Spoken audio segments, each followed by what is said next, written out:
The second panel is obviously about the Smithsonian, the National Park Service, and we put the language here and now into the title, and we have a variety of people who have experiences in both of those institutions or with both of those institutions, but are no longer quite employed by those institutions and hence are here.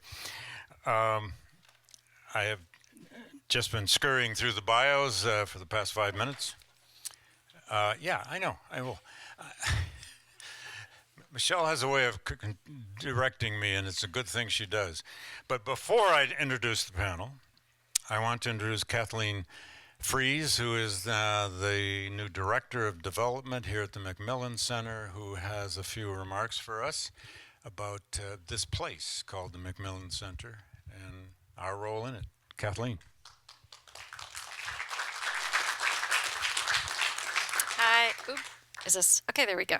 Oh, it's kind of hard to be in the spotlight. I don't envy all of you panel, but hi, I'm Kathleen Fries. I'm the Director of Development for the Macmillan Center. And just to give a bit of context, the Macmillan Center is Yale's international hub for, international studies and area studies. And we are home to 7 different regional councils and 19 global programs, of which the Gilder Lehrman Center is one. So one of the things I just want to mention too is that thank you so much to all the scholars that are talking today to give us ideas and hope, and to acknowledge that not only are we staff and faculty, but we're also community members. There are a number of individuals here from the greater New Haven community and are really grateful for inspiring us and giving us a bit of hope in today's climate. I just want to mention that I only began in this role in July, and in preparing for this role, I was really taken by the Gilder Lehrman Center's role in Yale's slavery initiative, or the slavery project. And then in week 2, I had the privilege to bear witness to how they were carrying out the mission of that project by attending the culminating event of the Teacher Institute. And this institute not only brought a diverse group of educators and expanded their pedagogical tools, but it helped to alleviate a professional sense of isolation and build a very meaningful sense of community. So I see a real parallel with this weekend's gathering. At a moment when public education and historical truth is faced with renewed challenges, I think the Gilder Lehrman Center stands as a really powerful force based on its decades and long-standing commitment to the pursuit of scholarship for social justice, the very significant outcomes of its Public History Institute, and now united by a very powerful, committed group of people in this room to do pretty remarkable things and to maintain momentum. So I think this is really a moment, especially as we enter into the afternoon sessions, to reinvigorate and co-create the Institute to meet the challenges of today. So I'm really energized to be here with all of you today. Thank you for coming. I look forward to continued very meaningful conversations, and please let me know any way that I can help support your time here at the Macmillan Center, and please take advantage of our events regularly, and let me know if I can answer any questions. Thank you.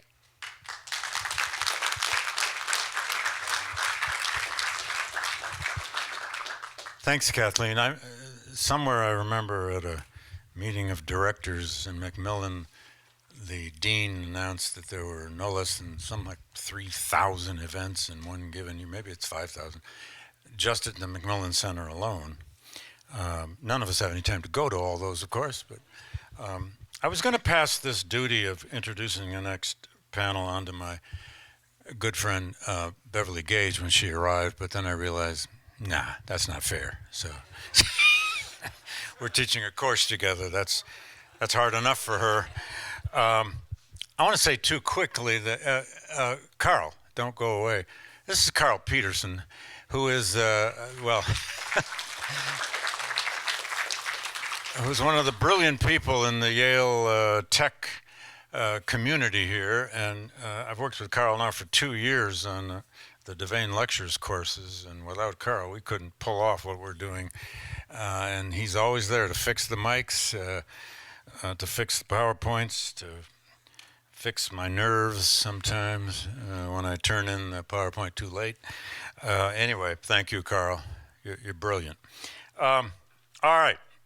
This panel, as I said, is on the Smithsonian and the National Park Service. A lot of you have some experiences with both of those great and vast institutions. Jerry Ciavo James is Mr. Outdoors. He's he didn't put that in his bio, but he is Mr. Outdoors. He's a storyteller of all kinds. He's made films. He's the deputy director of Sierra Club's Outdoors for All campaign. He was the founder of an organization called Explore Kentucky, which takes people through Kentucky's waterways and its falls and trails and so on. He also created the Outdoor Recreation Design Lab. If you didn't know that existed, you do now. All kinds of work in Kentucky, particularly Murray, Kentucky. About Murray, Kentucky, he produced a documentary film.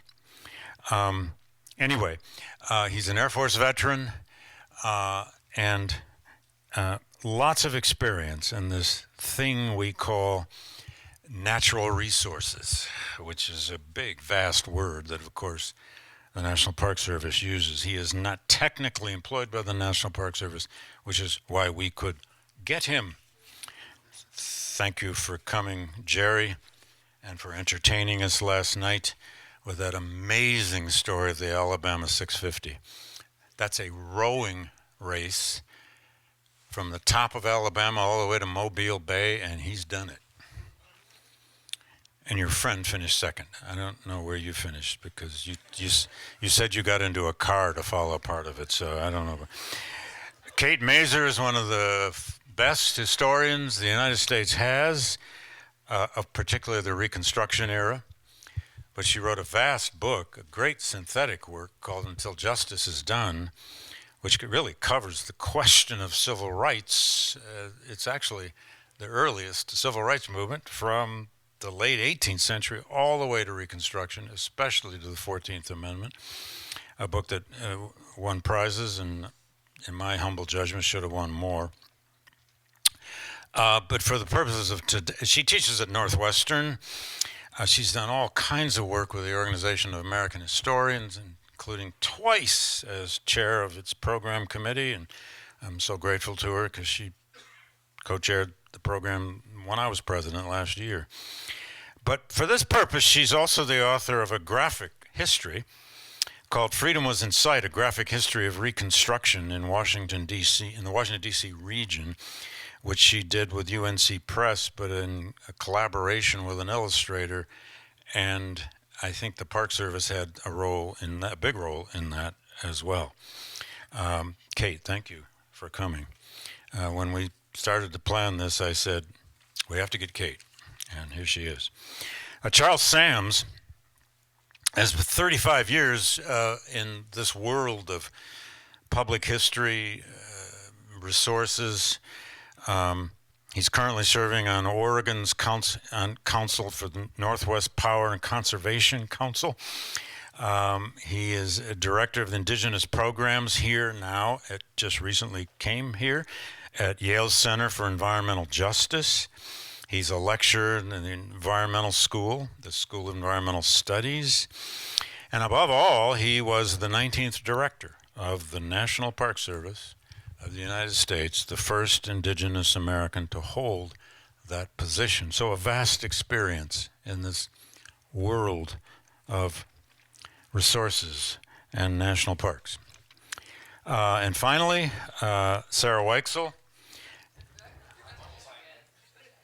I'm sorry. Oh, I'm going in the order I have them here in the program. Chad, you're coming. Don't worry, brother. Actually, Weichsel alphabetically comes before. Yeah, it's the order of the names. Oh, God, what an error. Oh. I'll say it again. Sarah is my former student here at Yale a number of years ago. Uh, she is a historian. She worked for years at the Smithsonian. She is now, though, the new executive director of the American Historical Association. And at the Smithsonian, she worked at the National Museum of American History. She's the author of her first book, which comes out next year, A Nation Unraveled: Clothing, Culture, and Violence in the American Civil War Era. Check out the blurbs. They say it's a great book, and it is. Sarah, thanks for coming. And what a time to take over the OAH as executive director.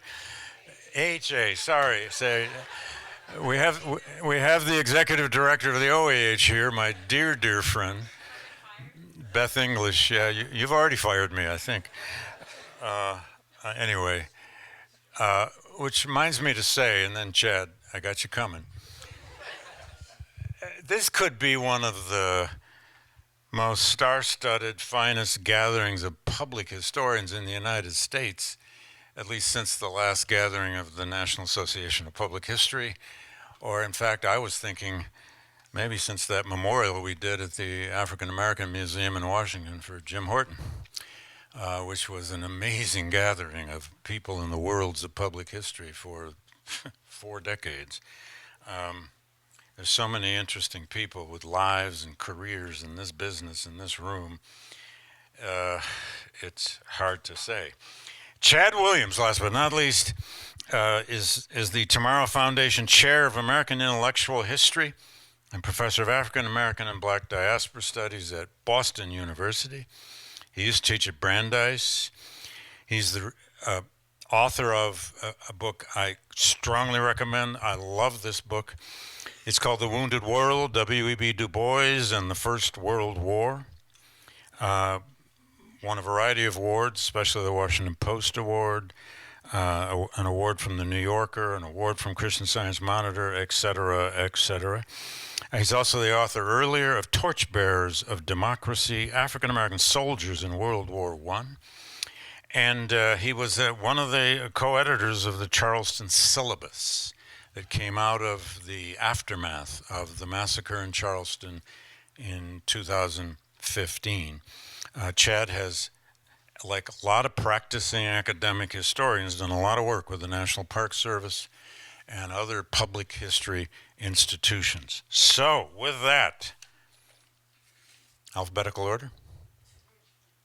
Okay, you're up. Yes.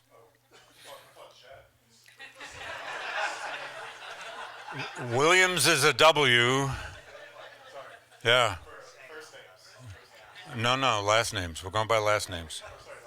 Yes. Go for it. I thought maybe I had some time. Your time is now. Time is now. No better time. Yeah, I'm really amazed and glad to be here in New Haven. It's my first time at Yale. Excited about this.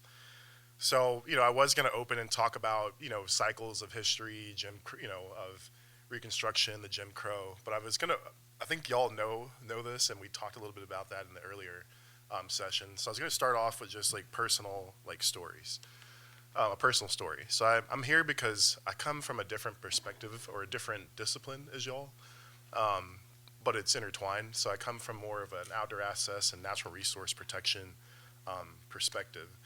So, but also I have a history background. So I'm a military brat. I'm also an Air Force veteran. So I grew up on military bases all around the world.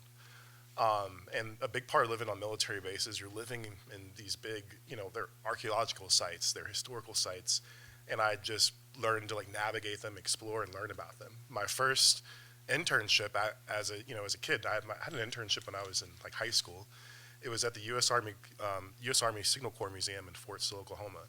So I was climbing up on scaffolding without a harness, in and outside of tanks and artillery equipment, restoring them, documenting, turning film into digital photography. And then you fast forward to college, and I spent about 2 years archiving my academic advisor's film collection. He was an editor of a local community newspaper in central Kentucky. So I spent time archiving his photos and turning them from film to digital.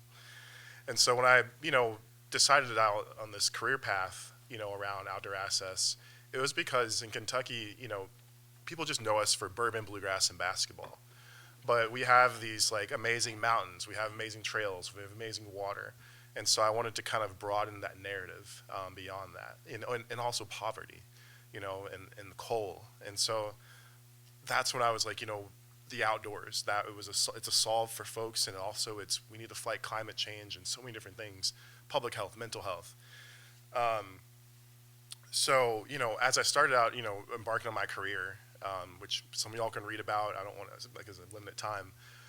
I noticed that there wasn't a lot of me out there, of black folks out there. When I started doing all my guided hikes and getting all my certifications and in my degree program and everything, there wasn't a lot of us out there. I remember we were doing a bat misting at our school's nature area, and I was the only black student there. And so it got to me to like wondering why. I knew, but like it got me to like there needs to be like an academic study into this. And so I started doing like deep research, and, and there's systemic things and structural racism there's this book, Jim Crow in the American South by William O'Brien, Landscapes of Exclusion, Jim Crow in the American South. And it's all about black state parks. And when they were forming like park systems across the country, there's this particular conference where I remember it says, people of the Nordic descent need trails and scenic vistas for their vigor. People of the Negro creature are of jovial nature, and all they need is ball fields and barbecue pits. And this was like, Juke joints. Well, that was a very interesting thing to me, because this was a conference of park developers all around the country. And so you think about that foundation of like access and where our parks are and how they're designed, and so it got me looking into this and researching it. And so what I've been really ecstatic about is over the past decade, there's been a lot of work. I'm looking here, Mr. Alan Spears, of NPCA, like a lot of the work of historians like him, and folks like him and other people that have tried to tell those stories, and I've been had a chance to be a part of that. I actually helped revitalize a group called the Friends of Cherokee in Kentucky. Kentucky only had one state park that was accessible to black folks during the Jim Crow era in Cherokee, and it's in western Kentucky, deep Ku Klux Klan country, sundown town, all the things. And so that group had gone dormant for a while, and I helped bring it back to life. I had to write a letter to Mr. Zuckerberg, to Facebook, their compliance people, because they lost access to their Facebook page. Help them establish a bank account, help them get more money in the bank, fundraise, do events. We built a trail that connects, for the first time in history, the black park to the adjacent white park, Ken Lake. So just a lot of like work. And as I was navigating my career, a lot of people started to get mad at me.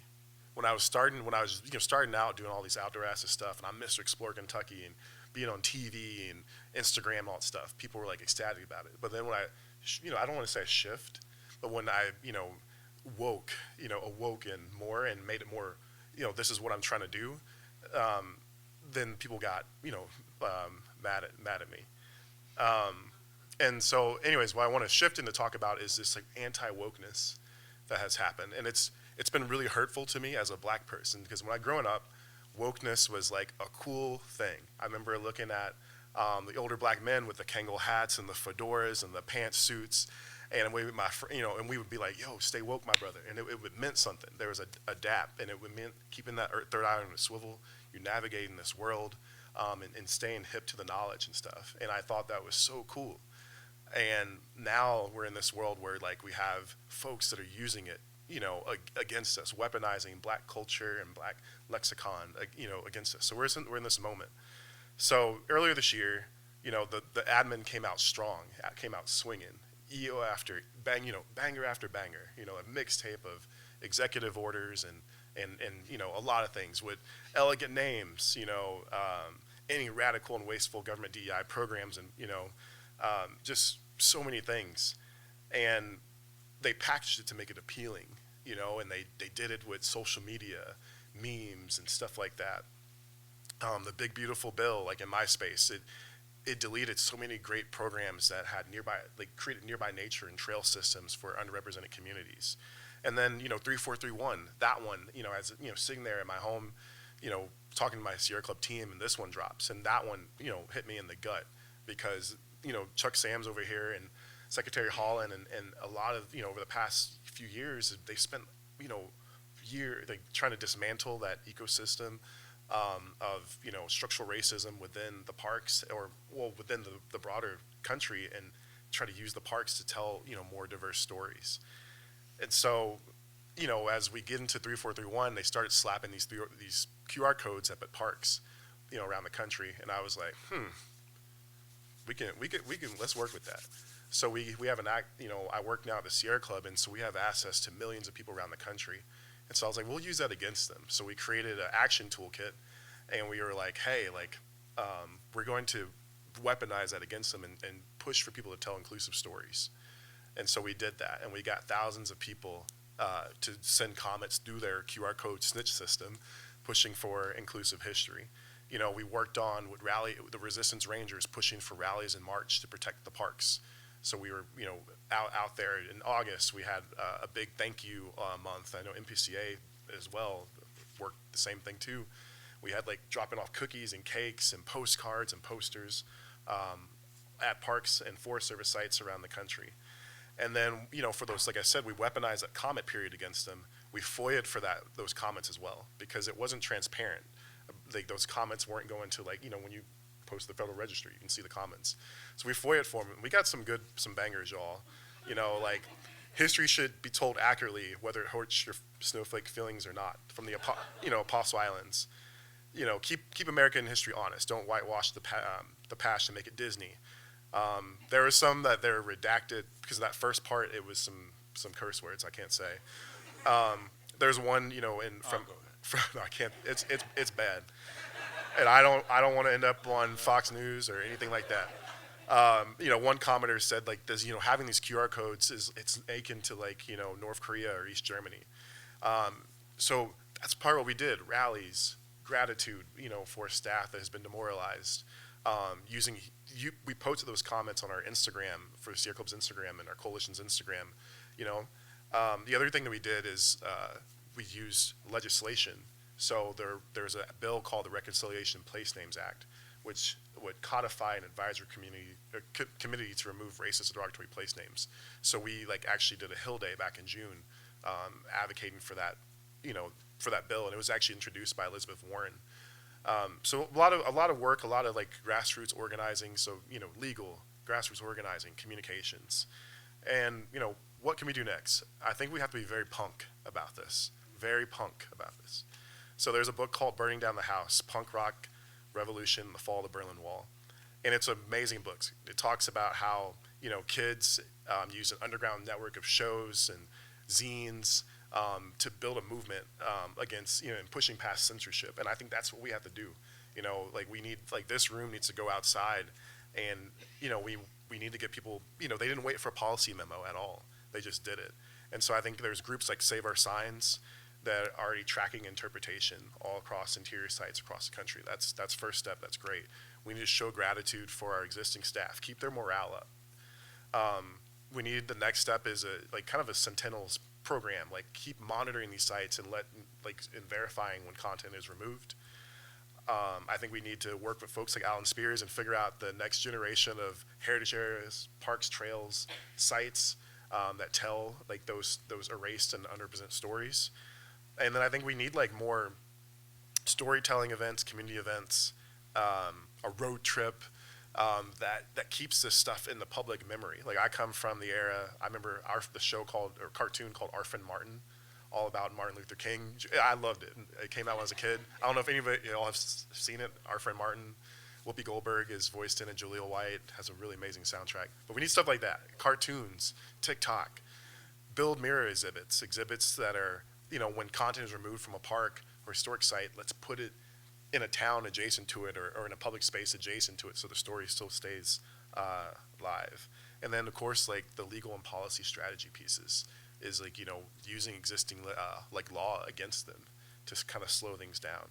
And then lastly, as I'm closing up, and we can talk more about this afternoon, I think we need to lean on our corporate folks. You know, they have been very quiet. Like I remember earlier this year, they spoke up about the selling off of public lands. That was a huge deal, the roadless rule. But this is part of like natural resource conservation. You know, our parks and other public land sites are some of the best tellers of our story, complex shared history, and we need folks like REI, Patagonia, the North Face to step up and mobilize the millions of eyeballs they have to defend public history on public lands. So thank you so much.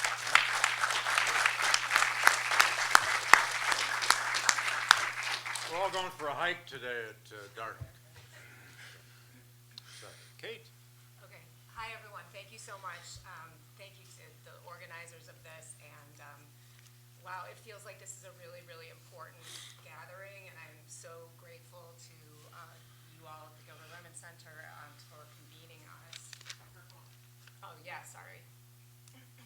Hi, is that, oh yeah, okay, sorry about that. I just thanked everyone. So I'll say a little bit about my background and how I came to be in this space a little bit and a few thoughts. So my background is that I'm primarily a historian at Northwestern University, a kind of academic historian, but I have always been interested in what we sometimes call public-facing work. And, you know, like many US historians, we can see the significance of what we do because it's embedded in things like public school curriculum and struggles, as David put it earlier, the history wars that pop up every once in a while. And so for many of us US historians who are professors, the idea that we are somehow in dialogue with the public and with K-12 educators and with museums is never far from mind, but we don't always have opportunities or know how to make those connections. Around 2013, I first got involved with the National Park Service.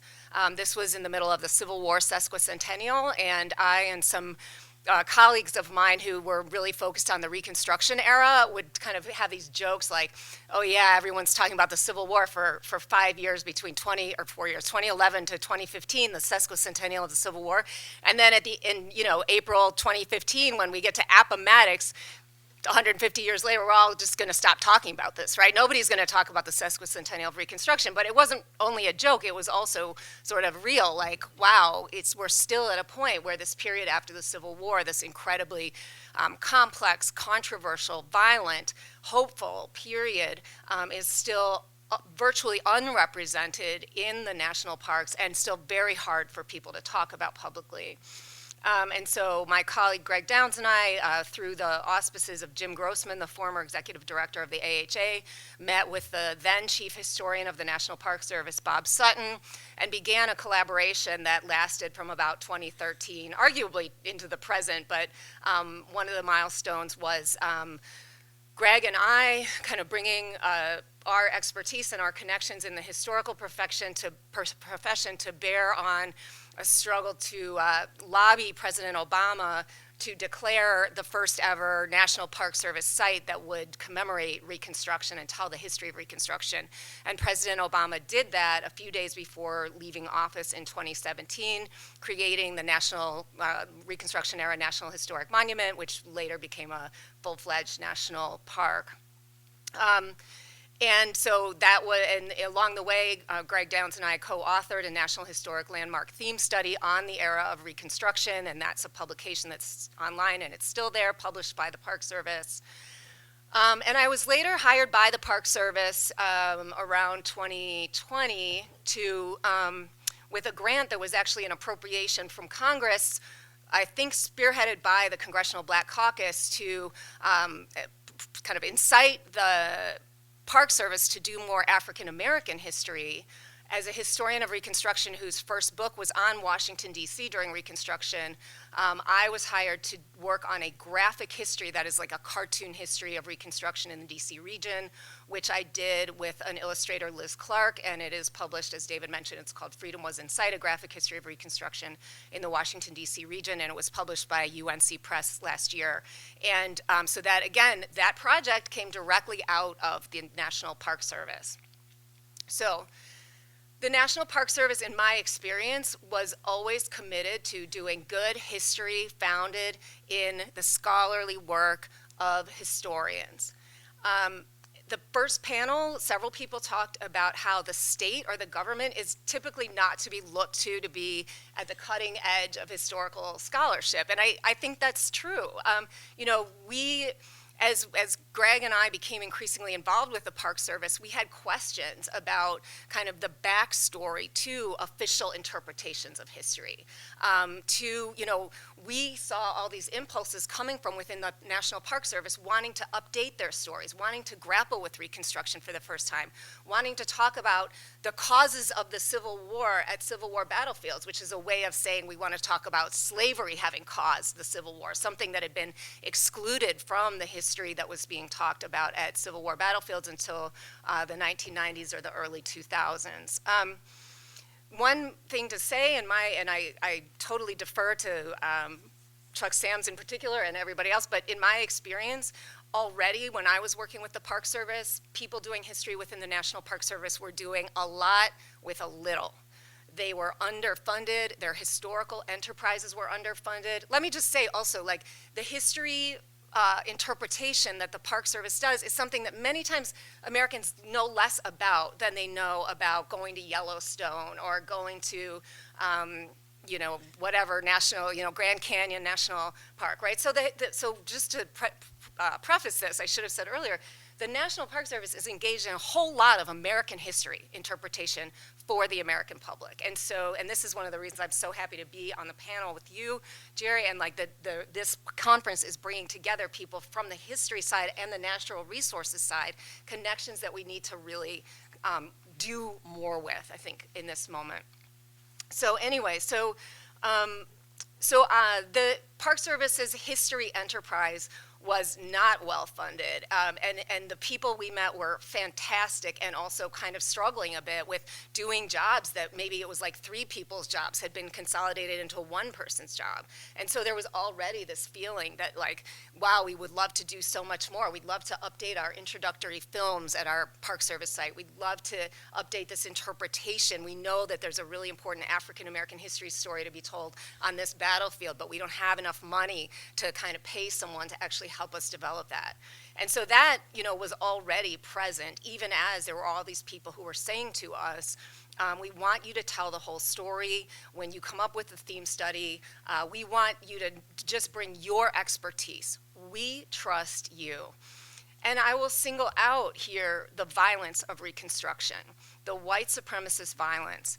That is, so there are some very hopeful, very, you know, kind of inspiring stories from Reconstruction, because this was the first time that the United States ever really tried to become a multiracial democracy. And there's a lot of really inspiring stories from African American history of grabbing onto freedom, of telling the stories of how people embraced freedom, what freedom meant to them. But there is also a really important story of Reconstruction, which is about how white Americans defeated, for the time being, that experiment in multiracial democracy, how they formed the Ku Klux Klan for the first time, how they went after black politicians, black voters, and their white sympathizers. They killed people regularly. They ran people off their lands. They violated contracts. They did all of these things to defeat this experiment in multiracial democracy and in freedom. And no one has ever been held accountable. And so when at one point Greg and I said, with the theme study and the work we were doing, you know, like, is there anything we need to watch out for? Is there anything that we, you know, need to be, are we gonna get pushback for what we're gonna say when we tell the truth about this history? And the answer was always, no, you do what you know to do. We trust you, you're the experts. And on a certain level, the part of the reason why, and that's really, you know, nice of them and all, it also was self-protective on their part, because it allowed them to say, hey, we're not telling this, you know, that's those guys, they're the experts, right? And so it was a way, they had learned that from the struggle actually, or at least this was what was told to us, they learned that from the issue of bringing up slavery in the Civil War battlefield sites. They had brought a lot of historians and the OAH, the Organization of American Historians, into that conversation. And then when they got a huge amount of pushback from Sons of Confederate Veterans and these kind of groups, they were like, we are actually, it's not us, it's the historians. That's what they're telling us to do. And they felt that that protected them. And the same was true, not just with that Reconstruction-related work, but with the graphic history that I did, that we were pulling no punches other than just trying to make it an accessible book that would speak to young readers without overly traumatizing them, but that this was the Park Service demeanor in relation to doing good history. And that is what is under attack right now. So the government now, the administration is trying to reverse years of that hard-won expertise and that sensibility of trusting the Park Service and historians to tell the whole story. It is consistent with authoritarian governments everywhere, right? So it is actually not in some ways surprising that this is one of their moves. And one of the signal things about it is sending non-experts into places where history is being interpreted and giving them the authority ostensibly to say, that's right, that's not right. And that's not only an ignorant and authoritarian move, it's also deeply demoralizing to the people who work in those institutions because they are trained to do this work as professionals, just as it's demoralizing to tell teachers, oh, you don't know how to teach 5-year-olds, we know better. No, this is about undermining the expertise of people who know, for the most part, what they're doing. And so when I think about what we should be doing, I am very, very interested in talking about what our next steps should be. And what we can all do in the different milieu and lanes that we are in, and also stepping out of our accustomed lanes. So to echo a little bit what Jerry said, and this is based on conversations I've had with people who still work in the Park Service, first of all, and we're talking short term and longer term, right? On a very individualistic, shorter term, visit our national parks and tell the staff that they are doing a good job. As one person who currently works in the parks told me, remind people that these are our parks. We are taxpayers. We are funding them. They are our parks. We should go to them. It is a civic responsibility to engage with them. If there are feedback forms there, use that QR code and tell them they're doing a good job.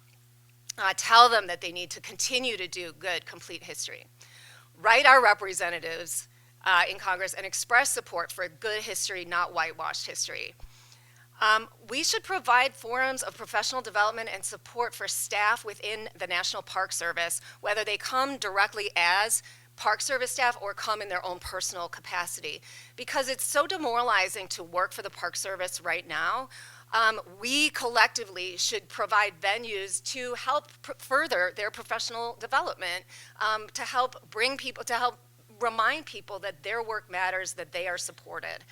And that includes, finding ways of inviting people and making them feel welcome at public history conferences. I'm sure also regular history conferences.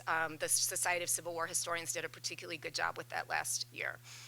We should explore what partner and friends organizations of the parks can do, both short-term and longer-term.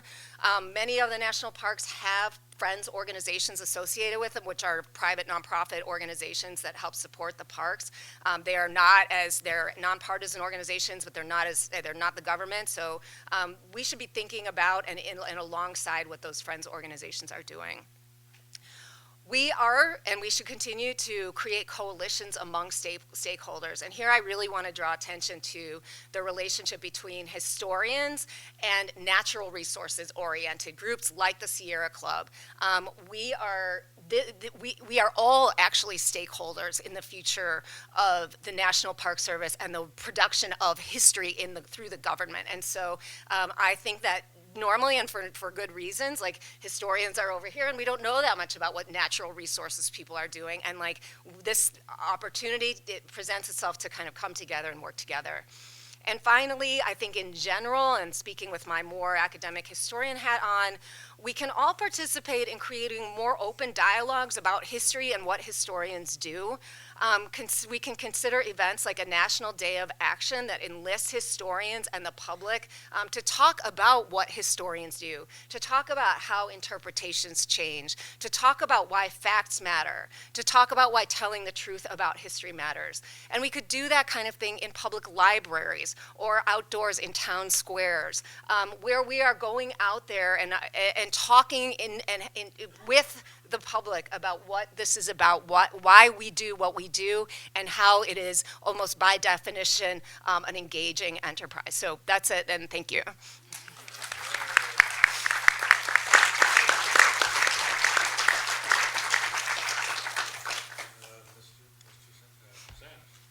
Nicola and Yuma. Is this on? No? Yes? Okay. Nicola and Yuma. Good afternoon, my friends and relatives. My Indian name is Mockingbird with Big Heart, and I come from the place of the Big Springs, which is now on the Umatilla Indian Reservation in Northeast Oregon. And I spoke to you in Umatilla. And for those who are linguistics, you also know it has a Nez Perce accent. Because I learned that first. First and foremost, I was so very pleased to be the 19th director of the National Park Service and to work on each and every American's behalf to be America's storyteller. But more importantly, to be America's memory and its conscience. That's what the National Park Service does on behalf of the American people when it tells stories. It's the deep memory of not only our history, but the history of the land, because the land tells its own story. The natural resources have a story to tell. Its history is millions of years old. And I've watched natural resource people tell that history when I talk to them, because that's how you understand how to deal with today's climate change. Some of you have been in this struggle for a long time, and some of you are new to it, so welcome to authoritarianism. I've only known it for 55 years of my life. As my friend, the late Barry Lopez once said in Rediscovery of North America, it was an imposition of will, an incursion with no proposals from the beginning. When I left for the military in 1988, I got called over to the Bureau of Indian Affairs to the superintendent, who wanted to congratulate me for joining the Navy. I was 17, and then he handed me an envelope, and he says, when you get to the receiving and outfitting barracks, hand this to the officer in charge. Okay? So I took the envelope, I waited, and I got on the plane, and I decided I wanted to open it to see what was inside. So I opened it, and I was transferred from the Department of the Interior, the Bureau of Indian Affairs, to the Department of Defense, to the Department of the Navy. Has anybody else been treated as chattel in here? It let me know that I was still part and owned by the United States government. That I wasn't going to become part of U.S. government property, as most people experience when you join the military. I was already United States government property. It doesn't happen anymore. That changed and practice changed after 1990, but up until then, if you left for the military and you were an American Indian, you were transferred from one branch of the government to another branch of the government in a department. When I was sworn in as the 19th director, I got asked where I wanted to be sworn in, and I had to think about it for a while, because when I was a young sailor, I had a great opportunity. We got a buddy of mine married off up in Maine, and then 4 of us decided to take a trip from Maine to Florida and visit as many national parks, monuments, sites as we could. Of course, we were really poor. We didn't have any money, so that's the other part, and we could stay in the van. But that being said, we were able to stop and walk in the footsteps of all those human beings before us. Whether it was the Wabanaki people in Maine or the Wampanoag people here in Connecticut and Massachusetts, whether it was the first colonists in Massachusetts, the English, whether it was the Dutch when we were in New York, whether it was the revolutionaries in Boston, whether it was the first government that was set up in Philadelphia. It was an exciting opportunity to see how industry was made, the antebellum period, to see the battlefields of the Civil War. We stopped all along the way visiting different sites, but the 2 sites that stuck out to me the most was one, is when we ended up, and we dipped into Florida and we were coming back and we stopped at Fort Pulaski. And as we were looking at Fort Pulaski before we were heading back to Virginia, where intelligence school was, a ranger took us into one of the casings, and he took his flashlight and he pointed it to the wall. And he said, this fort was built between 1848 and 1852. It was a Confederate fort when the war started. But you'll notice those little indents. Can you boys see them? And we're looking at them, and we see them. And a buddy of mine says, are those fingerprints? And he goes, yes, of a slave child. The brick was still hot when they were still building that fort. A child, a slave child, had to build that fort. Needless to say, when I had my own children, I brought them back to Fort Pulaski because I wanted them to see that and to see the scarred slave picture that's in the visitor center. Because it was important to me that they see what happened before so that we don't do it again, that we never repeat our history. The second most impactful site was when we were in Washington, D.C., and I walked up for the first time at age 18 to the steps of Lincoln Memorial, and I got inside and I saw President Lincoln looking down at me. And for those of you who've been there, you know that it's the second inaugural address and the Gettysburg Address. I read them both, sat down on the steps, and thought to myself, after everything I'd learned at intelligence school, that this is a warning. It may not be another nation that puts us asunder. It may be ourselves. And this is a great man who fought to keep the Union together. And I started to study President Lincoln because I understood that he must have had so much angst in him. And how did he deal with that? From a historical perspective, I wanted to understand his thought process. And I learned so much great deal about him, that he was a flawed man.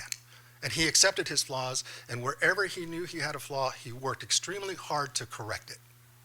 He had barely a 3rd to 5th grade education, and yet he went on and voraciously read and interned and became a lawyer. Went on to become a state legislator, went on to become a federal legislator, went on to become president of the United States. He also, when he signed the Emancipation Proclamation, that same day, he also signed the death warrant for 38 Dakota, some of my own relatives on my grandmother's side. And I think to myself, had he lived, because he could see these flaws, would he have figured out a different way for how to deal with American Indians in the future? We'll never know. He was killed. So, when I got asked, where do you want to be sworn in? Originally, I told the chief of staff to the secretary, I want to be sworn in at the Washington Monument. And she said, why? Because I want the secretary and I to prove that the savage Indians are back on the mall. She says that's not going to play well with communication staff, so what's your second choice? And I said, the Lincoln Memorial. And I told her that story. She said, we'll do it then. So on a cold December morning, on December 16th, 2021, we met at the base of the memorial and we started walking our way up. And again, I wanted to be on the top landing with President Lincoln in my shadow, being his shadow. And she says, we're going to do it on the second landing. And the staff starts saying, no, ma'am, we've set everything up on top. Director Sams wants to do it on top. She says, I know, we're going to do it on the second landing as we're starting up the stairs. Another staffer runs up behind somebody more senior to that first staffer and says, ma'am, we have everything set up on the first landing up on top rather than that second landing. She goes, I heard we're going to do it on the second landing. That person runs away to go find somebody more senior. We're still talking and walking. We're finally getting close to the second landing, and somebody comes up and says, ma'am, and I said, hey, we do what the boss says. Second landing. So now they bring everything down. We're setting it up for the swearing in. She asks everybody to leave for a moment. We're looking out onto the National Mall. And she says, Chuck, on behalf of the American people, the president and myself, I'm charging you with the preservation, protection, enhancement of our national parks, these monuments, memorials, historic sites, and places. I want you to tell America's story fiercely. I want you to find those stories yet told. Look at your feet. I'm sorry, ma'am, what? Look at your feet. I was standing on the spot where Dr. King had given his I Have a Dream speech. She said, Chuck, you and I are the embodiment of Dr. King's dream. But it's up to us to keep it alive. And then I was sworn in. Afterwards, I met with my senior staff and said, it is our job to ensure every American sees a reflection of themselves in our national park system. I don't care if you've been here for as long as my people have been here, or if you were just sworn in today and they start building that story. Our job will be to go out and find those stories and help Americans see themselves. And we began that journey. We were looking all across the country. It is not an easy process to update. As you just heard, we work hard with historians all across this country. I am very impressed with the staff who do interpretation. We have a set of regulations that have been updated over the years to help us look at every few years what and how are we telling the story of America. What stories are missing from this narrative? What new information scholarship is out there to help us better tell who we are? And we don't get to pass judgment as staff. We also work to not lead somebody to a conclusion, which is why when you walk into a visitor center, you will see a plethora of books from different perspectives to ensure that it covers a wide array of whatever you're interested in and what you may have heard in that park. I went to 133 parks in the 3+ years that I was the director. And in every one of them, I was consistently impressed with the staff and how they talked about story. It reminded me of the time in that same trip that I had taken. We'd spent way too long in Gettysburg, and we really wanted to see Antietam, so we ran to Antietam, jumped out, ran across the street to the National Cemetery, and a gentleman in green and gray gets up and says, "Gentlemen, I've got to shut those iron gates in 1 hour." And he says, "You can drive around, but you can't get into the other parts of the facilities here." He says, "What are you all doing?" We told him what we were doing. He was nice enough to walk us around to the 5,000 honored dead. He helped us up over the stone wall. We walked over towards Burnside Bridge. He told a magnificent story about 2 officers who had went to the U.S. Military Academy together. They were brother-in-laws. One was Southern, one was Northern. The Southern gentleman married the Northern sister. He got wounded at the bridge. He was brought up to his Southern brother-in-law, and he told his brother-in-law, "Tell my sister I hold no malice, you did your duty." And then he made us run up the hill, threw us up back over the top, and got us out of that door, out those gates at exactly 6 p.m. It wasn't until years later that I didn't understand he wasn't an interpretive ranger, he was maintenance staff. Rangers all across the United States, whether you are maintenance staff, whether you're administration, whether you're interpretation, know how to tell America's story, and they're trained how to tell America's story deeply and passionately. And we have been able to do this for over 100 years. And what I see now scares me. I was very fortunate to work on helping change 2 sites into parks and bring 8 new sites and monuments online as the Director of the National Park Service to more deeply tell America's story. Whether as Emmett Till and Mamie Till Mobley, whether it was Francis Perkins, whether we were to upgrade Pullman Park or Pullman Historic Site to a full park to tell the Pullman story. It was about how do we tell America's story more deeply, more passionately, so that we tell a fuller and better story so people see a reflection of themselves and how they contribute to this experiment of our democracy, because our parks are a direct reflection of our democracy. Thank you.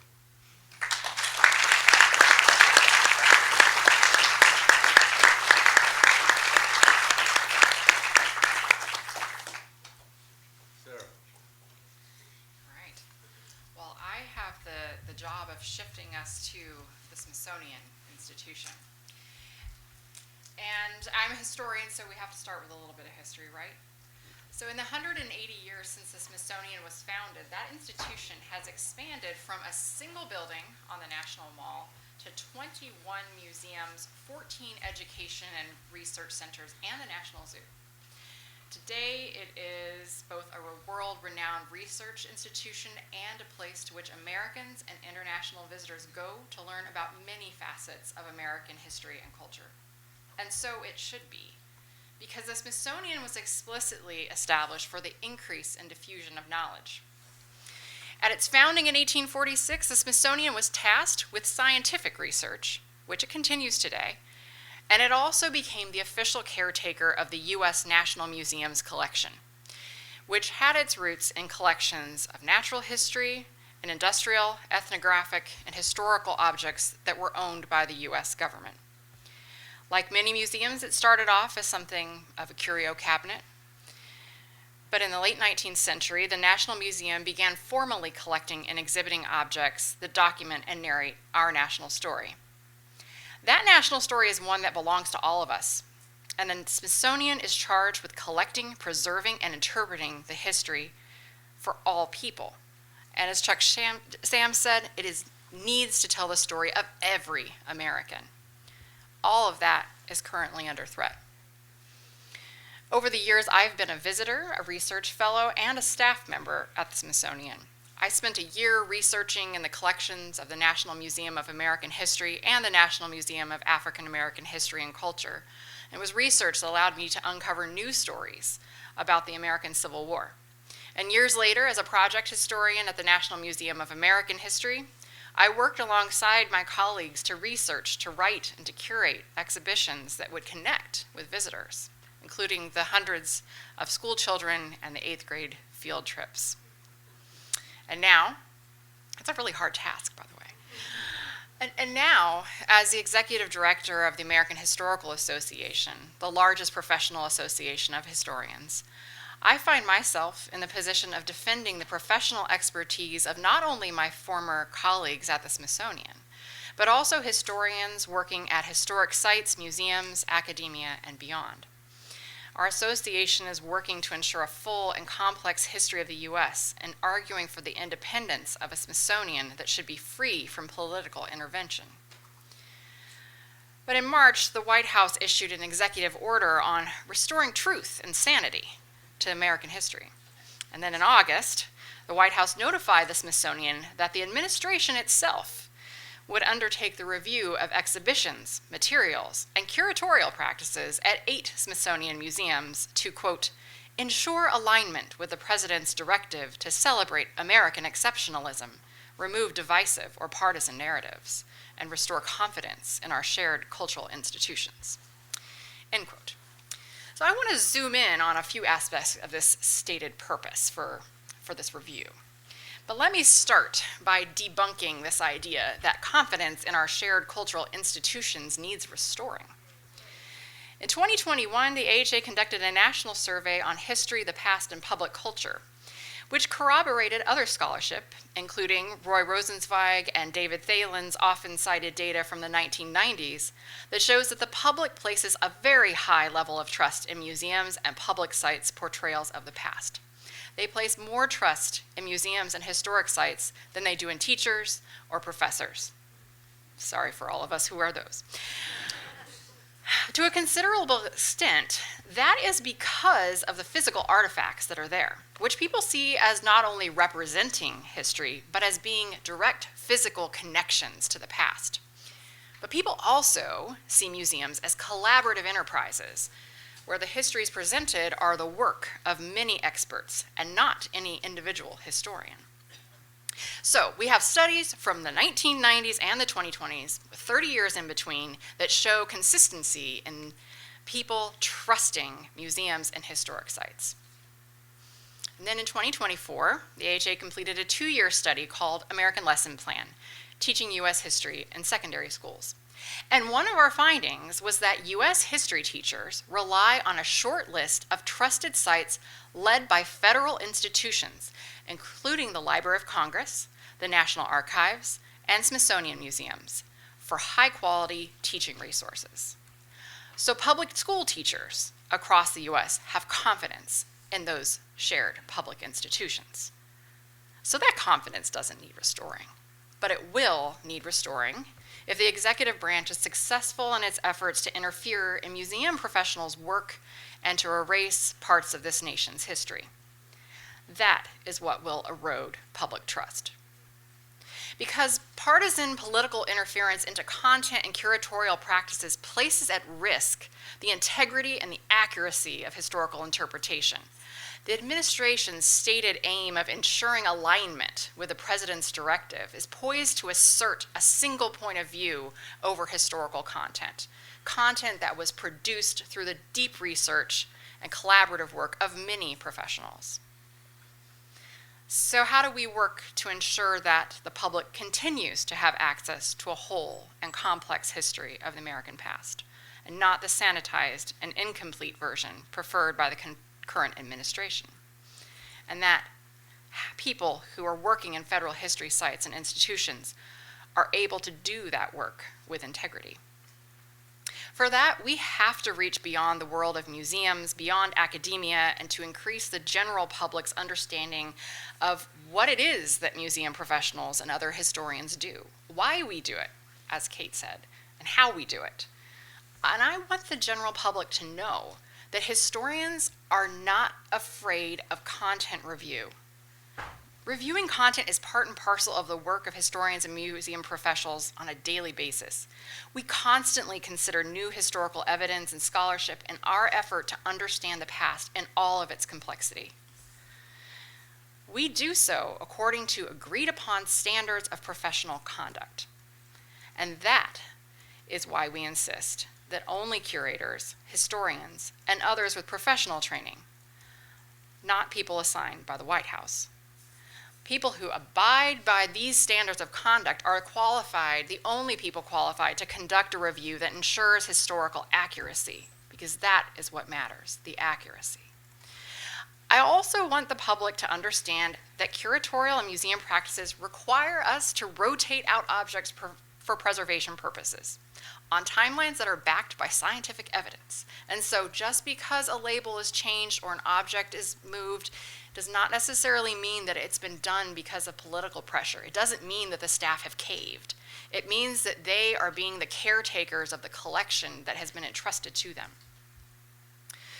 But, and this echoes something that Kate pointed to, our expertise is being devalued in the public realm, such that what was once historians' calling card, our deep knowledge and our evidence-based methodological approaches, is being cast as suspect by the administration and constantly having the public told that it is suspect. But historians practice our craft with integrity. We follow our sources, we document our evidence, and we honor the historical record. When we create exhibits, when we write books, or whatever form our scholarship takes, we do not distort that evidence. We don't ignore the evidence. And because we do that, we can never work with the stated purpose of achieving alignment with a single vision, nor can we remove narratives that are inconvenient or deemed insufficiently celebratory of the American past. But that's because we're historians. And as we have seen throughout history, the past can be picked apart, evidence ignored and used in service of divisiveness and efforts to assert control. I'm a Civil War historian, so my reference point for this is the Lost Cause and its romanticization of the South and the collective effort to downplay the horrific nature of American slavery. And how did that take hold? Through the manipulation of history in monuments, museums, and curriculum in public schools. Today, the Smithsonian's museums collect and preserve the past of all Americans and encompass the entirety of our nation's history, and they're constantly striving to do that even more. Visitors explore exhibitions and collections in which they can find themselves in some way, their families, their communities. For my dad, it was seeing his Lone Ranger lunchbox in a display in the cafeteria. But they need to see themselves and their nation represented. So we have to work together to ensure that those visitors continue to have access to a whole and a complex history of the American past, not that sanitized and complete version that's being sold to us. We have to work together across professions. We have to form coalitions to build on one another's expertise and to affirm one another's expertise in the public realm. And we have to express our gratitude to the thousands of people who work at the Smithsonian, for the National Park Service, and all of our cultural institutions for continuing to do their work with integrity, even as it is under attack. Thank you.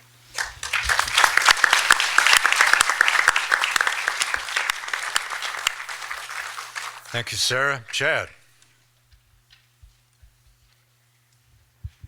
Okay, this is on. Thank you, everyone, for joining us this afternoon. I guess I have the heavy duty of following up all these brilliant panelists, as well as, I guess, trying to bring us home a little bit. So I'll do my best. But I want to circle back to David's opening remarks, where he stated that we are in the midst of a history war. And as someone who studies the history of war, that really struck me. So I want to offer some thoughts on war, on history, as well as fighting. From 2018 to 2019, I served as a historical advisor for a special exhibition in the Smithsonian National Museum of African American History and Culture on the Black experience in World War I. So just to remind you, give you a little background, the Blacksonian, as many of us like to refer to it, opened its doors on September 24th, 2016. Efforts to establish a museum in Washington, D.C. that recognized the experiences of African Americans in the nation's history had stretched back to the early 20th century and continued into the 21st century until in 2003, Congress passed a bill to formally authorize construction of the museum on the National Mall. Since its opening in 2016, the museum, with its stunning architectural design, I don't know, show of hands, who's actually been to the National Museum? Okay, look at that. Yeah, round Hottest of ticket applause in Washington. for that. The stunning architectural design in the museum, 400,000 square feet of exhibition space holding some 45,000 different artifacts, has been one of the most popular Smithsonian destinations in Washington, D.C., with more than 13 million in-person visitors, and millions more reached through the museum's digital platforms and educational resources. So needless to say, I was quite honored to help advise the museum on its World War I exhibition, coinciding with the end of the World War I centennial. For us World War I historians, this was our shining moment in the sun. We only had 4 years until everybody forgot about World War I all over again. I joined a team of other historians from both the United States as well as France to not just serve as a perfunctory sounding board, but to actively participate in crafting the exhibition's central themes and develop its content so that it accurately reflected the scope and complexity of the Black experience in the war. The exhibition ran from December 2019 to September 2020, filling the 4,000 square foot space of the special exhibition gallery with never before seen photographs, original uniforms, weapons, historical film footage, and interactive features. The title of the exhibition was We Return Fighting. And for those of you who may be familiar with where that phrase comes from, it's W.B. Du Bois's May 1919 editorial in the Crisis magazine entitled Returning Soldiers. We Return Fighting. Du Bois had just returned from a 3-month stay in France, where, among other activities, he had conducted field research for a book he planned to write on the history of Black soldiers in the war. Both enraged and emboldened by what he experienced overseas, Du Bois encouraged his readers to prepare for another war, to, quote, marshal every ounce of our brain and brawn to fight a sterner, longer, more unbending battle against the forces of hell in our own land. We return from fighting, we return fighting, Du Bois wrote. Make way for democracy, we saved it in France, and by the great Jehovah, we will save it in the United States of America, or know the reason why. So reflecting on my experience working with the National Museum of African American History and Culture and reflecting on our current moment, I want to both invoke Du Bois and to take him seriously. The war that we are in today is both new and old. and like Du Bois more than a century ago, how we go about recognizing and fighting against the forces of hell in our own land will have profound consequences for the future of this country and for the world. Du Bois, writing amid the hope and horror, the possibility and peril of the 1919 moment, was issuing a call to arms. Not literally, although there were many folks at the time who were issuing a literal call to arms, but a fight over the meaning of democracy and the place of black people in it, domestically as well as globally. And he understood very clearly that this was a fight about history. It was a fight about research, writing, the institutionalization of history as both historiography and everyday memory and culture. It was about facts, the science of history, as Du Bois would put it, versus propaganda, the propaganda of history that he wrote about in his legendary book, Black Reconstruction. It was about honesty versus myth-making. It was about the power of historical narratives to shape how America saw itself and who did not belong. Du Bois understood that historical narratives informed how people not only stood the past, but understood their place in the present. He fought a lifelong battle from his days as a Harvard graduate student until his death in Accra, Ghana in 1963 against the whitewashing of history, pun intended, knowing that it served as the lifeblood of white supremacy and undergirded the social, political, and economic subordination and exploitation of black people domestically and globally. With all this in mind, I think we could see why in 2025 our educational institutions at all levels and our sites of public history are ground zero in our current history war. The Smithsonian and the National Museum of African American History and Culture in particular are under attack. I'm quite certain that in today's environment, an exhibition like the one that I advised would not be possible.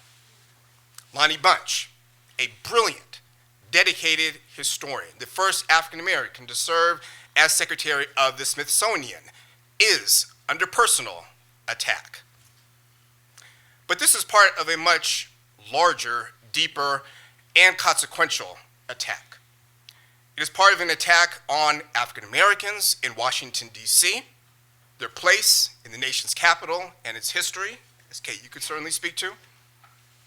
It is part of an attack on African Americans in the federal government, which is in many ways, I think, worse than Woodrow Wilson's segregation of the civil service and purging of black federal employees when he became president in 1912. It is part of an attack on black women, who have yet again borne the brunt of America's racism and sexism. It is part of an attack on the very idea of black leadership, success, and expertise, akin, and perhaps even worse than the white backlash during and after Reconstruction. It is part of an attack on black social movements, on black resistance, of sanitizing and distorting the history of the civil rights movement and the black freedom struggle more broadly. It is part of an attack on black intellectualism and the power of our ideas, ideas that have challenged what it means to be American. It's not a coincidence that black studies programs and departments are being threatened. Altogether, what we are experiencing is nothing less than an attack, a renewed attack on black humanity. So we need to be very clear in terms of what we do moving forward as we steel ourselves for the current fight, to understand what we are fighting against, what we are fighting for, but to also remember that in the context of the black experience in this country, similar to the experience of indigenous peoples in this country, authoritarianism is not new. Black people are very familiar with authoritarianism. And having that history on display in a place like the National Museum of African American History and Culture makes it a threat.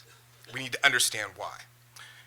So yes, we need to protect institutions like the Smithsonian, like the National Museum of African American History and Culture, but we also need to think bigger. We need to see ourselves as historians, as citizens, like Du Bois did, playing a vital role in a larger struggle for the future of black people in this country and for the very soul of America itself. And this is a war, the latest phase of an ongoing war that we are in and that we need to commit ourselves to. Thanks.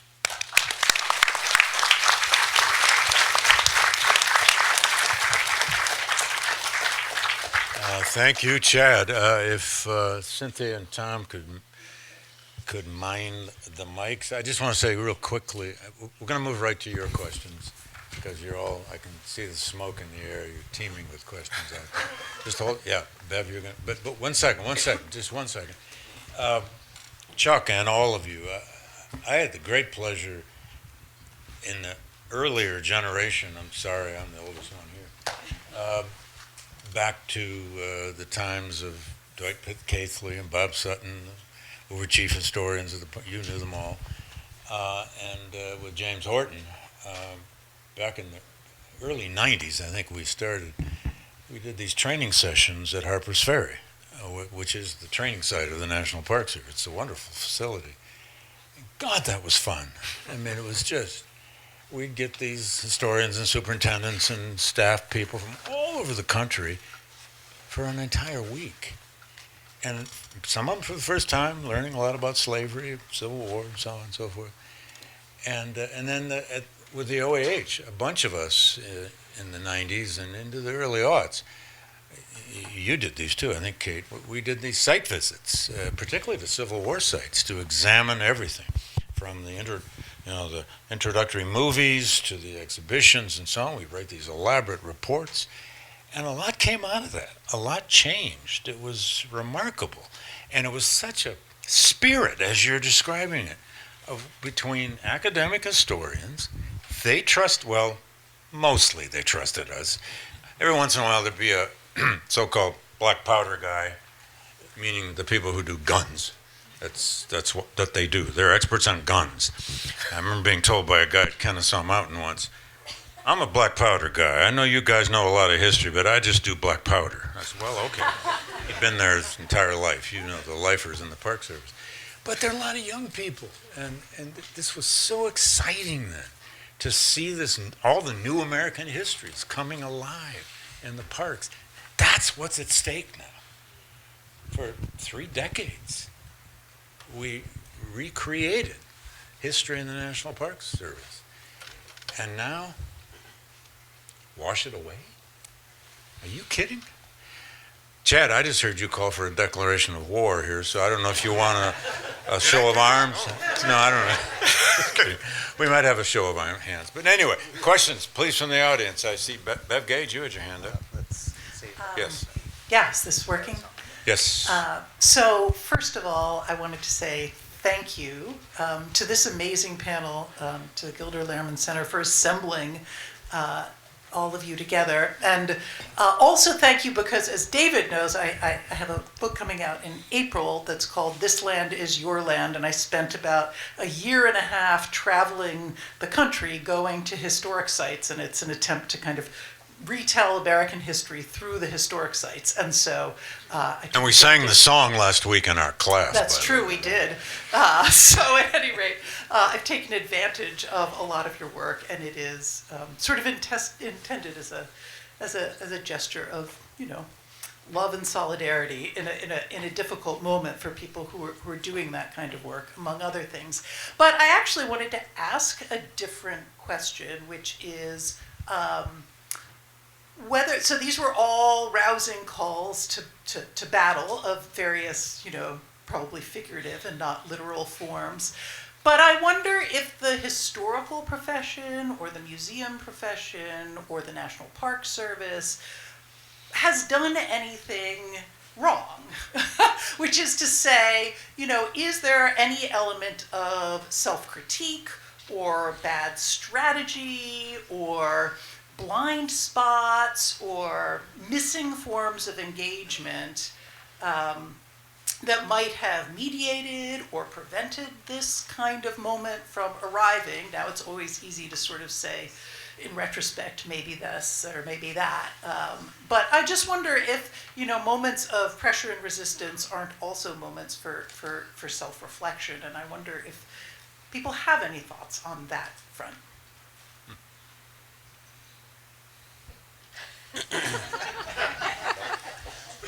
The pep rally's over, I'm afraid. We have to. Well, I'll just start. I guess it would be a bit kind of counterfactual to say what we could have done differently or go back in time as much as I'm sure all of us wish that we could. But I do think that this is an opportunity to be self-reflective about our relationship to the public as university scholars, as historians. I approach this from the perspective of a Black Studies historian and the relationship between the work that we do and the public, central to the very formation of Black Studies as a field, as a discipline. And I do think that we need to have a reckoning with that. In what ways have we become potentially too comfortable within the university, a space that perhaps is not built, is not sustainable for the type of public work that we are striving to do, that we're being called to do in many respects. In what ways has our success within the university ill-trained us to be able to communicate effectively with the public? So I do think that this is a moment that calls for self-reflection as well as kind of a renewal of our historical roots and ties to the public that have existed in the past and that we need to kind of reforge for the present as well as for the future. I'm going to be, I am all in favor of self-reflection. It's always good. And none of us is perfect. We always can be doing better and kind of recalibrating our goals. What might feel like the right thing to do professionally in one moment might feel like not the right thing in another moment. I guess I get my hackles up a little bit about the kind of self-flagellation among historians and the complaint of why don't historians talk to the public more? Because I feel like historians are always talking to the public, are always writing as well as they can for as big of an audience as they can, are always trying to place op-eds, are always trying to get, and that if we aren't being heard, it's not because we aren't trying. It's because mainstream outlets or whoever is your meter for that don't particularly value our voices and don't necessarily want to hear from us.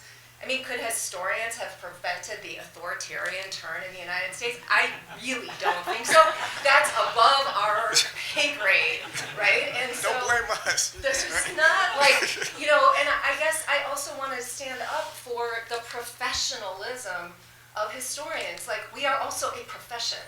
Yes, we don't want to be, many of us, most of us maybe, don't want to be in an ivory tower, but we also are not the same as journalists who write history, right? We believe in peer review. We believe in academic journals. We want to publish with university presses sometimes because that allows us to publish things for the sake of producing new knowledge, not only things that are marketable by the standards of a New York agent. And so I think that we also have to we can do all of those things at once, and I really have a big tent vision of this, but we need to also know that what we do as historians is special and important, and to the extent that we are located in universities and colleges, which is what allows us to do that work, because we don't get paid by our books, right? We get paid by an institution so we can, do things that, we are freed to do things that aren't as market-driven. We should appreciate that and relish that, and part of this panel has not been about the assaults on universities and the attempts to dismantle the research enterprise at universities to make that level of security kind of go away and make it impossible to conduct research. But so anyway, I am kind of a big tent. I have a big tent vision, and I kind of resist the we didn't talk to the public enough kind of narrative. I wanted to take this one too. I want to speak up for the parks. I think the parks have done their job so well, and that's why these attacks are so easy. You know, the parks, you know, I mean, there are flaws for sure. But like, you know, like Chuck Sams here said, or former director Sams here said, sorry, it's like formal geeking out to be you know, there's been a coordinated effort to tell these like underrepresented stories over the years. And, you know, park staff are trained so well, you know, like he said, like a maintenance staffer, you know, telling those stories. And so I think, you know, and the admin, these folks, they're smart and they know that. And I think that they see the parks as part of this, like, you know, liberal, deep state ecosystem, and they are, you know, they want to go eradicate it. You know, it's very clear. So of course, there's things that the parks can do better, but this was inevitable. This is a, you know, cultural repression, you know, that's happening. I look back, and so in 1970s, I'm from Eastern Oregon, and if you went to the National Historic Site of the Whitman Massacre, that story was only one-sided. And it was never told from my tribe's point of view. So when I went first in the 4th grade in the 1970s, I was confused by the story they were telling, and went home and asked my grandfather, what are they talking about? Why is it a massacre? Only 12, 13 people died. When they raided our village, we lost 85 people. They called that a battle. Those were women and children. How's that a battle? So it took in the 1980s, there were 2 women, one still alive, Marjorie Wahanaka, the other was my grandmother's best friend, Cecilia Burcham. They volunteered and became seasonal rangers at that site to tell the tribe's story. And worked, neither of them professional historians, and worked through the 90s to finally get it to Harper's Ferry. Yeah. And then retired from the Park Service in the 2000s. Cecilia died, wanted to be buried in her uniform. And those kiosks just got changed last spring, a year ago March, when I was director. And I look back, so we've had this, for the living directors, we've had this conversation. It started with Director Ridenhour under the first Bush administration at the Aspen Institute. And you all talked about, David, you talked about that. You felt it coming, but it was, Director Ridenhour started looking at it saying, we need to broaden the aspect of how we're telling America's story. We need to invite in other scholars rather than just our own for the first time. Because up until the early 1990s, it was National Park Service scholars. We may have asked questions of outside scholars, but it was National Park Service scholars who made the decision. That began a different process. Director Stanton, the first African-American director, is the one who took the next step and said, hey, you guys, we are going to take our cues from the scholars instead. You guys are all scholars. I'm not saying you're not, but we are going to ultimately take our cue because that's going to be the majority. Bob Stanton played a huge role in Director the Stanton changing of the National Park Service. In that. And Director Manila kept it going. Fran and I have talked about it. And so, and at lunch we talked about it. So by the time I got there, there was a great system in there. And people have asked me over and over again, when something gets changed or something controversial is out there, when does the director change it? I'm like, a director should never change it. It might come to the attention of the director as an arbitrator in some way. And I think once something came to my desk, but my questions are, did you follow the process? Did anybody skip anything in this policy? And then I might have a question of one of the scholars just for clarification, but I'm not changing anything in the wording of what ends up the historical narrative, and nor should any other director, nor should anybody among the Washington senior staff, except the chief historian, who's going to tell me yes, maybe, or no. That's the only person I want telling me yes, maybe, or no. Chuck, I had the incredible experience. It's 30, maybe 33 years ago now. Bob Stanton, Jim Horton, and others, they convened a huge gathering in Santa Fe at that facility the Park Service runs there. And it was some kind of every 30-year in-depth look at what the Park Service does with history. And they hadn't done it. I mean, just do the math, in 30 years. But one of the things I vividly remember there was a lot of, not only suggestion, demanding that there be a lot more attention to Native American history. And here we were in New Mexico. I mean, we were in Indian country, and And it wasn't all coming from Native Americans because there weren't that many staff yet. But it was, let's face it, Native American history is still a fairly new field in the academy. But it was an amazing gathering just to understand that the National Park Service does histories of everything in this country. And they were at a turning point because Bob Stanton, I think, had just taken over. And here we are 30-some years later defending the whole thing again. It's amazing. Do we have another? Yes, go ahead. Yes, sir. Oh, not a doctor. Don't even play one on TV. Kate, a question for you. So way back in the day when I first got to study Reconstruction, and I was at a good school, the course was titled The Failure of Reconstruction. And it feels like that might have been an early version of one of the country's first assaults on DEI. So can you share a little bit about actually the successes that came from Reconstruction in terms of policies, practices, and laws, and what that might mean now for us as we consider how we avoid sanitation and rewriting of American history? That's the first half of your course, Kate. Thank you. Yeah, and I have been thinking about these questions a lot since the graphic history came out and kind of talking about Reconstruction with educators and kind of how do you teach this period, thinking both about teaching it accurately. It's very hard to teach, it's confusing. It falls at a weird point in a lot of people's semesters also. Anyway, so some of the things that emerged, first of all, I like to talk about it in three strands. So I don't want to go down, obviously I could, talk about this forever. But it is kind of interesting to think about it in relation to now. So the African American history part of the story is, 4 million people were enslaved on the eve of the Civil War and became free in the course of the war and afterwards. What did they do? How did they create their own freedom? What moves did they make to develop freedom? And I like to talk about the development of Black institutions, including the family, schools, and churches. And so one of the through lines to me for that, and one of the reasons why I think it's really important to think about, and this goes to the earlier panel, is I also periodize Reconstruction all the way out to the end of the 19th century. I don't end it with 1877. Historians often think about change and continuity. One of the things that did not get overthrown by white supremacist reactionary politics was Black institutions.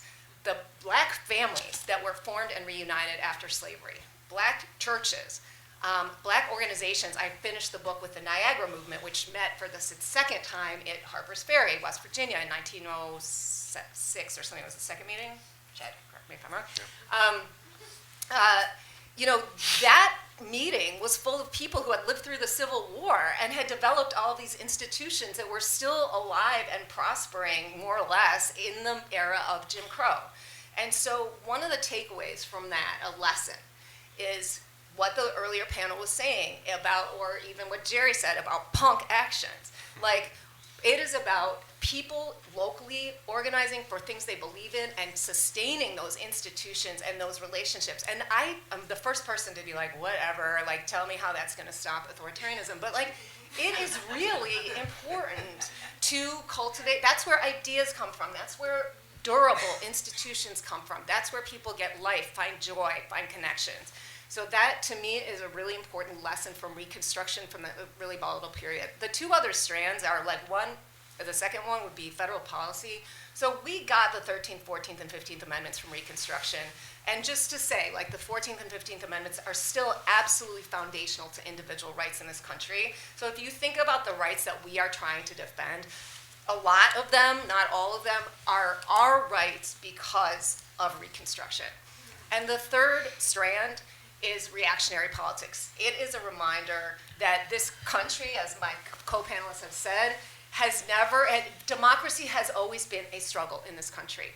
There have always been mostly white supremacist and other forms of reactionary politics. It is our generation, it is our turn to participate in the struggle for American democracy, however imperfect it may ever have been. So don't think that we're exempt, right? And we shouldn't be sort of going oh my gosh, what are we? we owe it to previous generations to be involved right now. I mean, we would be dropping the ball. We would be abandoning the things that people fought for and sometimes died for if we didn't do things right now within our purview to fight back against what's going on. So that's my Reconstruction lesson. Thank you for inviting me. And Du Bois, who co-founded the Niagara Movement, described Reconstruction as a splendid failure. Right. Great line. I'm afraid we have time for just maybe one more question. All right, if you're really quick, we can do This two. is maybe. a question primarily for Director Sams, but it might have broader pertinence. So I've been to the Emmett Till Memorial Statue in Greenville, Mississippi. I've been to Money. How do you memorialize history in a place that frankly still feels like 1950, if not 1850? Like, how do you try to avoid sort of really pushing the message of history in a way that could be construed as politicized, but in a place that frankly needs the political updates? How do you balance history and the lack of progress?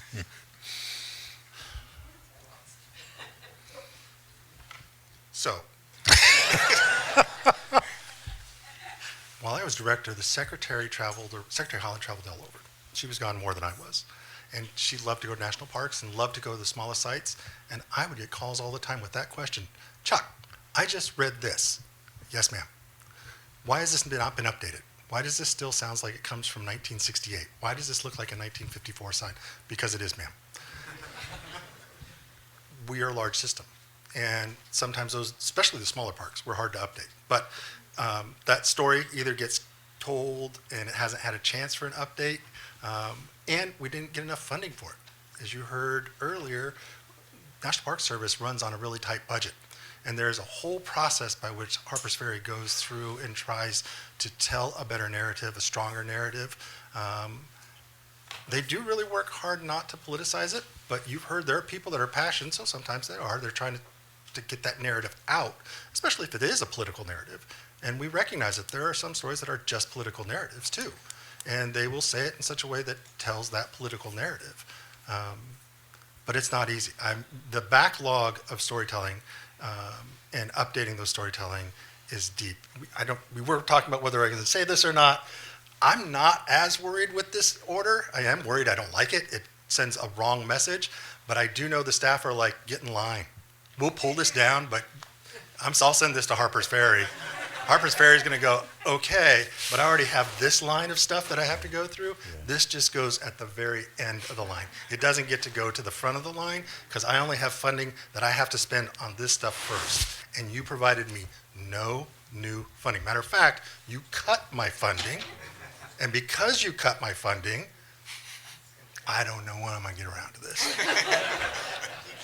I hope somebody saves that bookstore at Harpers Ferry. I mean, that's one of the best in the country. Somebody said deep state, but it's also just about process. You know, I mean, if I don't have the money and you made me get rid of 2/3 of my staff, I just can't do it.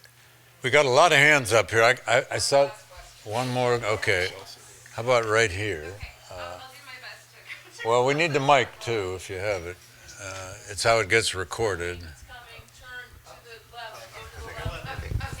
You could have Hi two there. mics. My name is Thank you. Caitlin. I actually just live here in Hamden, and thank you to Michelle for sharing about the event. I've worked in gender and racial justice social movements for the last 15 years and was laid off due to lack of DEI funding a year ago. So I understand kind of what's at stake. I'll lead with what I was going to end with, which is that I just want to give a shout out to what I am finding to be my leading resource on anti-authoritarian updates, which is the National Park Service Facebook page. I don't know if any of you all follow it. It has 4.4 million followers.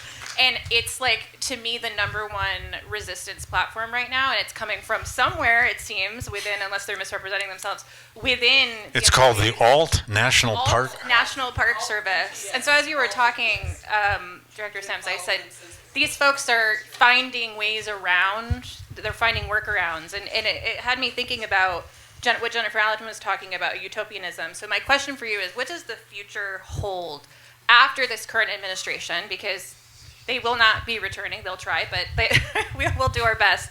What does the future hold, and how can museum employees, National Park Service employees help rehabilitate and integrate these narratives And I want to get to that day, right? I want to honor the work that's been done and say what's happening right now, like where folks are taking things offline, people are aggregating data that's being deleted at the CDC, for example, coming out of the reproductive rights movement. I'm seeing that. So I'm curious, like, what are your hopes for how you can use the tools of the archive to be able to resist? How is that happening now? And what do you look forward to in the future of drawing on these amazing traditions of movements? Okay, historians, you predict the future. Let's Yeah, go. predict the future. Okay, we got Bring it. a little bit of hope.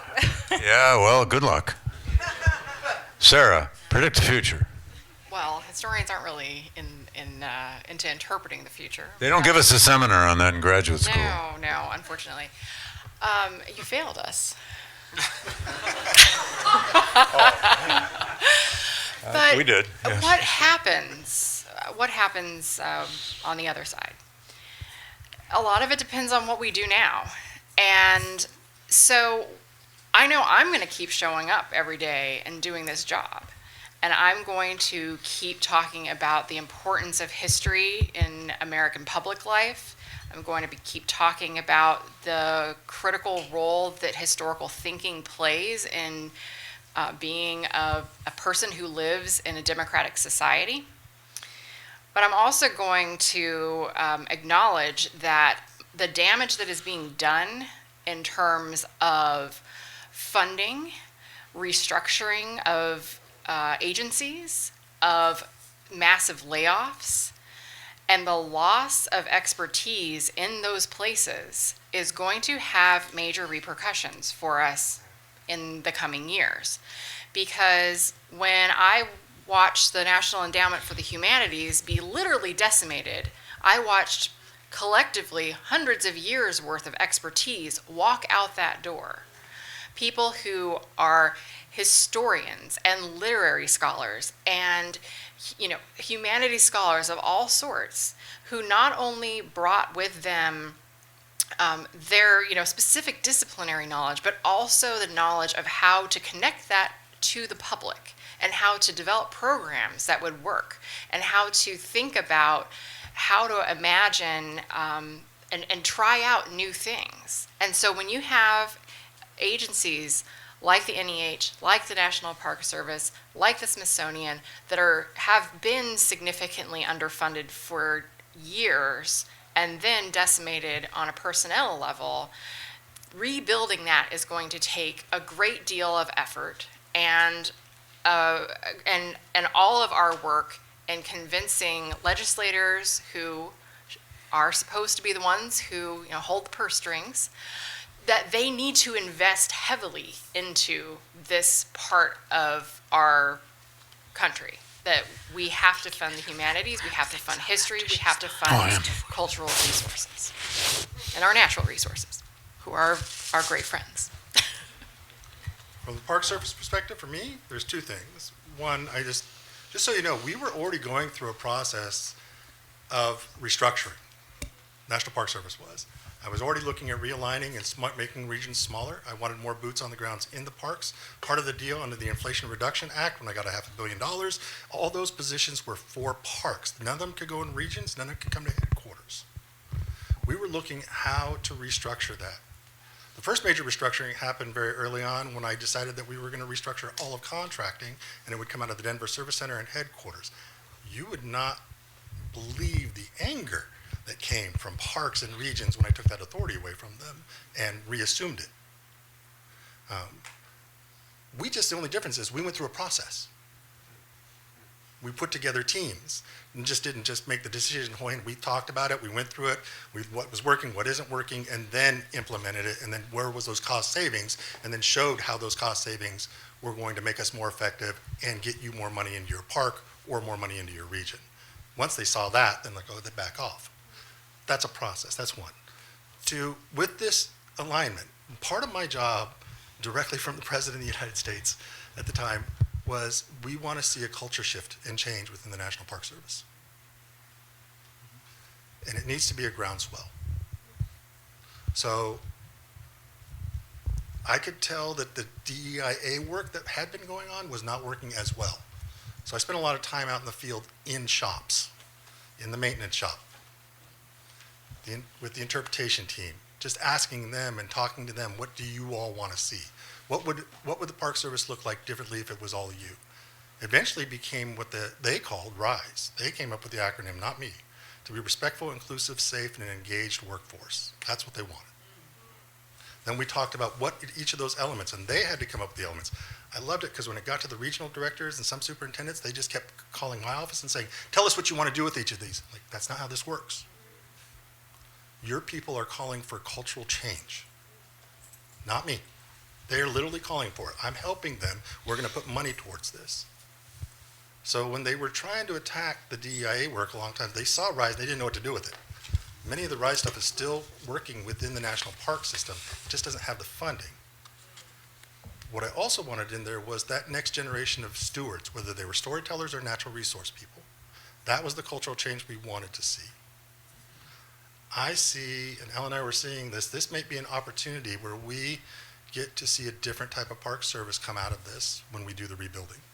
Because the folks that got left behind are that younger generation. They were the ones that this administration thought they got rid of the people that cost too much, quote unquote, the experienced people. But what that did is it gives a management, whoever comes in, a better chance to look at process. How can I streamline these processes now? You guys broke it. I get to fix it. I get to re-streamline these processes. That's one. Two, I get to now put people in places who really wanted this cultural change, and they want to tell a broader history of America, and they're angry about what they're seeing now. So you think when they finally get a chance to tell America's history, they're going to come out very ferociously, I believe. And they're going to get to pick the next people behind them to be their staff. So I think it could be a very good opportunity. Sarah, Chad, Chuck, Kate, Jerry, thank you. This has been a shudderingly good, brilliant panel.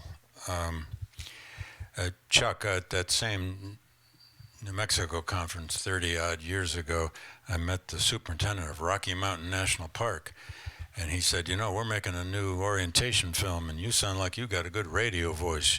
You want to be the narrator? And I thought, oh my God, this is my career chance. I could have been something, and they lost their money.